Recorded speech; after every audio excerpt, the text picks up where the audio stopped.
On the quiet afternoon of June 29th, 2025, just outside the scenic community of Coeur D'Alene, Idaho, a nightmare unfolded that would leave an entire town and a nation in mourning. It began like any other wildfire response. A call came in just after 1 p.m., reporting a brush fire burning near Nettleton Gulch Road on the lower slopes of Canfield Mountain. Firefighters from multiple departments, including Kootenai County Fire and Rescue, Coeur d'Alene Fire, and the Northern Lakes Fire District, were dispatched to contain what appeared to be a small, manageable blaze. But what they didn't know was that this fire had been set on purpose, not to destroy land or property, but to lure them into a trap. As the crews arrived and began deploying hoses and assessing the scene, shots rang out from the tree line above them. Battalion Chiefs Frank Harwood, 42, and John Morrison, 52, were both hit almost immediately. They collapsed at the scene with no time to react, and fellow firefighters screamed for cover, scrambling behind trucks and rocks in a desperate attempt to stay alive.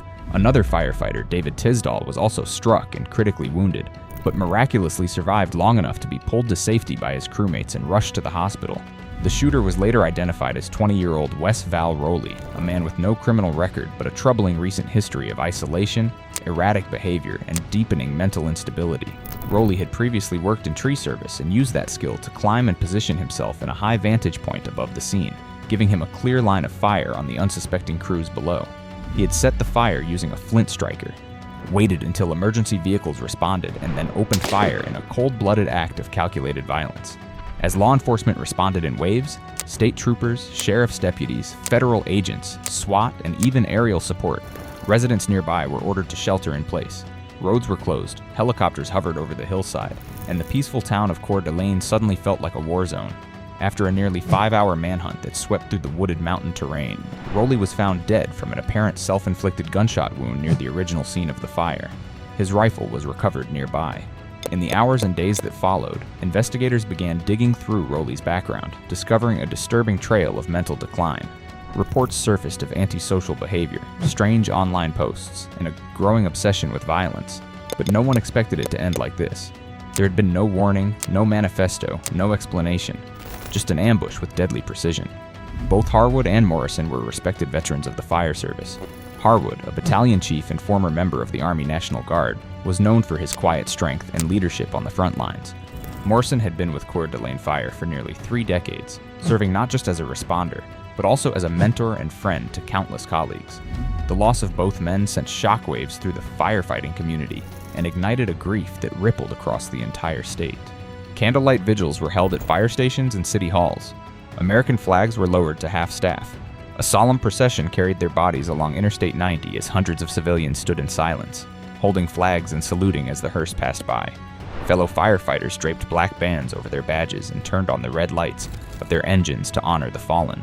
Social media was flooded with tributes, condolences, and images of Harwood and Morrison in uniform, smiling, proud, unaware of what fate had in store. And for every firefighter who responded that day and survived, the psychological scars will likely last forever.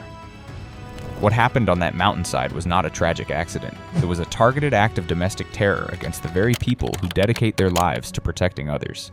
The fire itself burned just a few dozen acres before being brought under control, but the trauma it left behind scorched far deeper. Local and state officials immediately called for a reevaluation of how fire crews respond to calls, suggesting that law enforcement accompany first responders even to seemingly routine fires. This incident wasn't just a wake-up call for Idaho. It served as a grim reminder to firehouses across America that no call is truly routine anymore. First responders now face the devastating possibility that an emergency could be a trap, that their courage and service could be turned against them by someone with a gun and a plan. In the aftermath, one thing became heartbreakingly clear. Frank Harwood and John Morrison didn't die fighting a fire.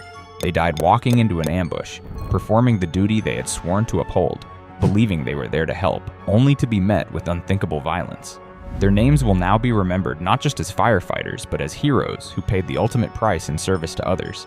And for the people of Coeur d'Alene, and for every fire station in America, the echo of that gunfire will not soon be forgotten.